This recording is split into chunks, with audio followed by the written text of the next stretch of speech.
I thank everyone who's here today.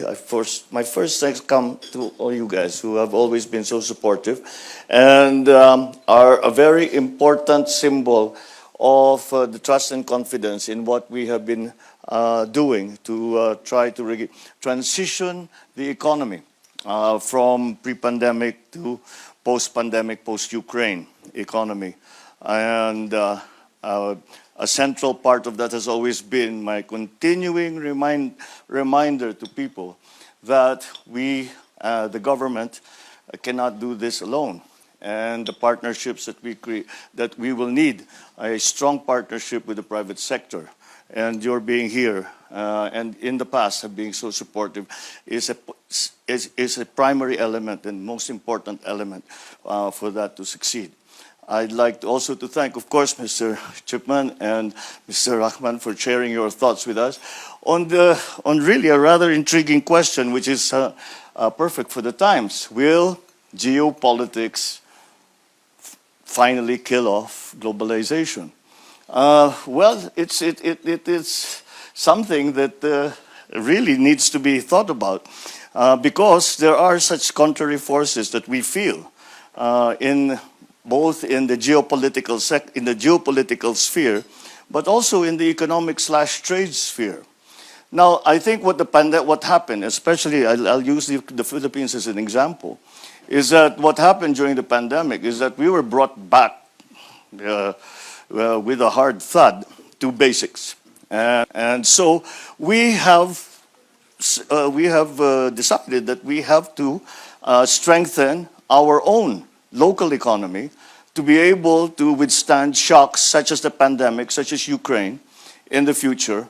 And there is an element, there is a tendency of protectionism in that, because we take care first of our own businesses.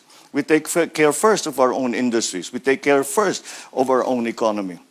But but there is the contrary force to that, is that the very clear understanding and assumption by everyone who thinks about these things that trade is the key to wealth for any country. No country grew wealthy without a very strong trade relationship, not only with one or two other countries, but with the rest of the world. In terms of geopolitics, your remarks, Mr. Chipman, in that we all desire, especially, let us say, around the South China Sea, we all desire a more multipolar.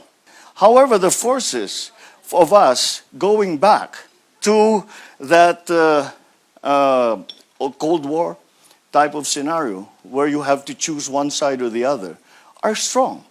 And when I speak to the other ASEAN, APEC members and the other leaders, and I ask them, and they ask me, do you feel it, that you must choose? And I say, yes, don't you? And unanimously, they say yes. So the multilateralism that ASEAN, what we call the ASEAN centrality, that has become a very important concept.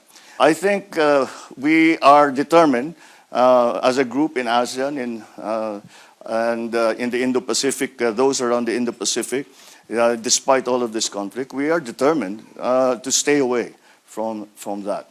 And simply because we are anchored in the idea that the future of the Indo-Pacific, the future of Asia-Pacific, for example, cannot be determined by anyone but the countries of the Asia-Pacific.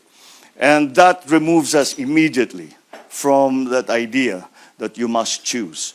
We choose our friends. We choose our neighbors. That's the choice that we have made. And so, although because of these crises, the pandemic, the Ukraine situation, because of these crises, there have been tendencies, as I said, towards nationalism, towards closing borders, towards protectionism. But I think that technology has taken us too far. We cannot go back. And in both the global arena and in terms of politics, the geopolitics of it, and in terms of the economy, the global economy, it is now conceptually impossible to even think that we could have a non-global economy, that we will return to what we were 200 years ago, 100 years ago. That simply is not going to happen. And so although we have, I think, we've hit a very big bump on the road, several big bumps on the road, I think the tendency after a while, after things have settled, after countries such as the Philippines have put in place the elements of policy, the elements of legislation that are necessary to be able to adjust to what is the new coming economy. Once that is in place, I think that globalization will start, we will start to return to that tendency of globalization. I really would love to discuss this further with you because it's a terribly interesting subject and it's critical to the future of our planning. So thank you very much again for those for sharing those thoughts with us. So thank you all very much for coming to this lunch. As I said, it's been a very productive one, and I look forward now to the formal opening of the forum so that we can go further into these subjects that are very, very important to all of us. Thank you very much. Good afternoon.